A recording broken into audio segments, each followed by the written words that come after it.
इस वर्ष 26 जनवरी को माननीय मुख्यमंत्री जी ने इंदौर को स्टार्टअप कैपिटल बनाने के लिए एक वर्कशॉप आयोजित हुई थी, एक कॉन्फ्रेंस टाइप की आयोजित हुई थी, जिसमें माननीय मुख्यमंत्री जी स्वयं आए थे और उनके सभी जितने स्टार्टअप ग्रुप्स हैं इंदौर के, बाहर के जो स्टार्टअप्स में जो इन्वेस्टर्स हैं अलग अलग कैटेगरी के, सब आए थे। उसमें देश से अन्य शहरों से भी स्टार्टअप्स आए थे और एंजल इन्वेस्टर्स, अन्य श्रेणी के इन्वेस्टर्स आए थे। और इसमें बात प्रमुखता से मांग उठी थी कि इंदौर को जिस प्रकार की सिटी ग्रोथ हो रही है उसमें 24/7 वर्किंग पे यहाँ की इकनॉमी को जाना चाहिए। वो 24/7 वर्किंग न केवल आईटी कंपनीज, बीपीओज और अन्य लोगों को सपोर्ट करेगी, बल्कि ये ओवरऑल सिटी इनको इकनॉमी को बहुत सपोर्ट करेगी। सीएम साहब के बड़े क्लियर इंस्ट्रक्शंस थे कि इस लाइन में कार्य करना चाहिए। उन्होंने उस समय जो डिमांड उठी थी उस समय सभी लोगों को बोला भी था कि नहीं, इसमें वर्क करेंगे। तो उसके लिए वर्किंग हम लोगों की चल रही थी। कुछ इलेक्शंस आ जाने की वजह से थोड़ा डिले हुआ ऐसे मीटिंग में। आज माननीय सांसद जी, आईडी अध्यक्ष चावड़ा जी, मेयर साहब और पुलिस कमिश्नर सर, सभी लोग हम लोग बैठे थे, म्यूनिसिपल कमिश्नर, और इसमें स्टार्टअप कंपनी के जो एक्टिव जो लीडर्स हैं इसमें, उन्होंने प्रेजेंटेशन दिया और उसमें चर्चाएं भी डिटेल में हुई हैं। अभी ये प्रारंभिक चर्चा में आया है कि बीआरटीएस कॉरिडोर को अलग अलग फेज़ वाइज खोला जाएगा।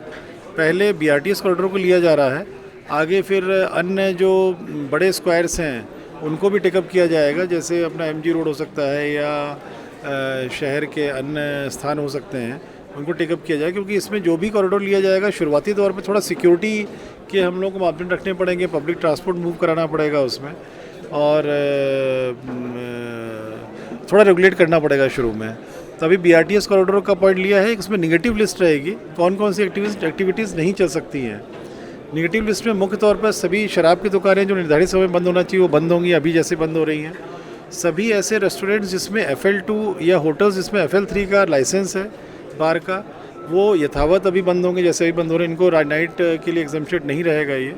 तो मुख्य तौर पे यही है कि हैं जो निगेटिव लिस्ट की चीज़ें आई है। और भी अगर कोई अभी इंटरनल एक कोर कमेटी बनाई गई है, इसमें वो डिस्कशन करेगी उनको। बाकी सभी एक्टिविटीज़ को, जैसे सैलून्स हो गए, सर्विस स्टेशंस हो गए, दवाई की दुकानें हो गई, रेस्टोरेंट्स हो गए जिनमें बार नहीं है वो हो गए, फूड जोन्स हो गए, ऐसे सभी को हम लोग जनरल एक एग्जेम्पशन रहेगा रात में खोलने का।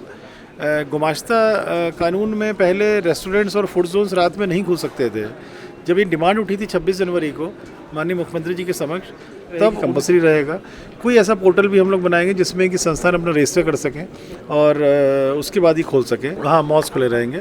इसमें जो रोड जैसे 60 मीटर है बीआरटीएस, तो रोड एज से दोनों तरफ 100 मीटर का स्पेस की चर्चा हुई है। 100 मीटर में जो भी कॉमर्शियल एस्टेब्लिशमेंट पड़ रहे हैं, व्यवसायिक क्षेत्र पड़ रहे हैं या फूड जोन्स पड़ रहे हैं, उसको अलाउड रहेगा खुलना। प्रयास करेंगे कि विदिन 7 डेज़, अभी एक इसकी प्रोसीडिंग बनेगी, आज की बैठक जो हुई है, और विदिन 7 डेज़ हम लोग उसमें पॉइंट्स बना करके और सभी जो हमारे प्रमुख मेंबर्स इसमें जनप्रतिनिधिगण थे उनको बतला के, डिस्कस करके, जो स्टार्टअप की जो लीडर्स आए थे उनसे डिस्कस करके, और प्रयास करेंगे कि 7 दिन के अंदर इसमें ऑर्डर जारी हो जाए। पर वो एग्जेम्पशन भी समाप्त कर दिया गया है। अर्थात अब हम लोग लोकल लेवल पे सिटी के जनप्रतिनिधि और प्रशासन या डिसाइड, पुलिस के साथ में डिसाइड कर सकता है कि कौन कौन सी एक्टिविटीज़ को खोलना है रात में, कौन सी एक्टिविटीज़ को बंद करना है। तो प्रारंभिक तौर पे तो अभी जो ऐसे संस्थान जो शराब से जुड़े हुए हैं वो सब बंद रहेंगे। वो जैसे अभी बंद हो रहे हैं जिस समय, उनको नाइट में 11:30 बजे के बाद खोलने की अनुमति नहीं रहेगी। बाकी सभी एक्टिविटीज़ को अलाउ करेंगे जैसा जैसा इनकी फाइनेंशियल फिजिबिलिटी रहेगी। हो सकता है कि शुरू में कई संस्थान खोलें, उनकी डिमांड इतनी नहीं आए, वहाँ पर इतना व्यापार नहीं हो, तो वो धीरे से फिर वो बंद करें, क्योंकि नाइट में खोलने पे स्टाफ का खर्चा, बिजली का खर्चा भी एडिशनल आएगा ही है। तो उनको व्यापार होगा, प्रॉफिट होगा तो ही संस्थान खुलेंगे। इनिशियली हम सबको अलाउ कर रहे हैं, फिर एज एंड व्हेन रिक्वायर्ड अगर कोई नेगेटिव लिस्ट में कोई चीज़ बढ़ानी होगी, तो जहाँ ऐसा लगेगा कि इस एक्टिविटी को रात में खोलने से कुछ ठीक नहीं हो रहा है शहर हित में, तो उसके लिए भी करेंगे। कुछ ऐसी एक्टिविटीज़ के बिंदु भी बनाए वो भी हम लोग करेंगे। कुछ सीमित संख्या में पब्लिक ट्रांसपोर्ट, फ्रीक्वेंसी भले कम रहेगी दिन की तुलना में, पब्लिक ट्रांसपोर्ट भी चालू रहेगा, और पुलिस भी एडिशनल स्टाफ डिप्लॉयमेंट करेगी।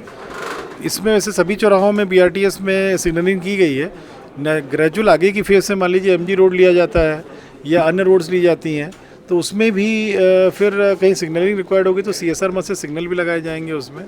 और पर पहले प्रायोगिक तौर पे बीआरटीएस कॉरिडोर लिया जा रहा है, क्योंकि बीआरटीएस कॉरिडोर लेने से जितने भंवरकुआ के स्टूडेंट वाला वर्ग है, आईटी कंपनी के जितने भी हब हैं, लगभग इसके चारों इसके आसपास ही सब इस्टेब्लिश हो रहे हैं।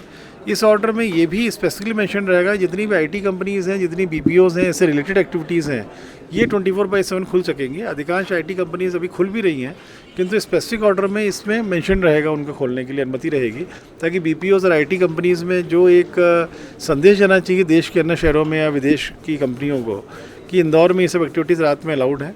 और मेरे ख्याल से जो जितने आईटी हब्स हैं यहाँ पर, बीआरटीएस कॉरिडोर से काफ़ी हद तक स्टूडेंट का वर्ग जो रात में पढ़ता है या जो आईटी हब है वो काफ़ी हद तक कवर होगा। ग्रेजुअली जो ये नाइट इकनॉमी के लिए 24/7 ओपनिंग की बात है, ये केवल आईटी तक सीमित नहीं रहेगी। शहर की इकनॉमी कैसे बढ़ाई जाए, अगर नाइट में खुलता है और वो संस्थान चलते हैं, उससे न केवल रोज़गार बढ़ता है, वहाँ का जो संस्थानों का टर्नओवर रात में बढ़ता है, उससे इकनॉमी में भी कंट्रीब्यूट करता है। तो लाखों करोड़ की इकनॉमी इंदौर की फर्दर बढ़ाई जा सकती है अगर 24/7 एक्टिविटीज़ खोली जाती हैं। पर उसको कंट्रोल वे में खोलेंगे, सुरक्षा के साथ खोलेंगे, महिलाओं की सुरक्षा का विशेष ध्यान दिया जाएगा। सीसीटीवी कैमरे सभी संस्थानों में कंपलसरी किए जाएंगे। जो रात में ऑटो टैक्सीज चलेंगी उनका जीपीएस ट्रैकिंग रहेगी, कंपलसरी रहेगा।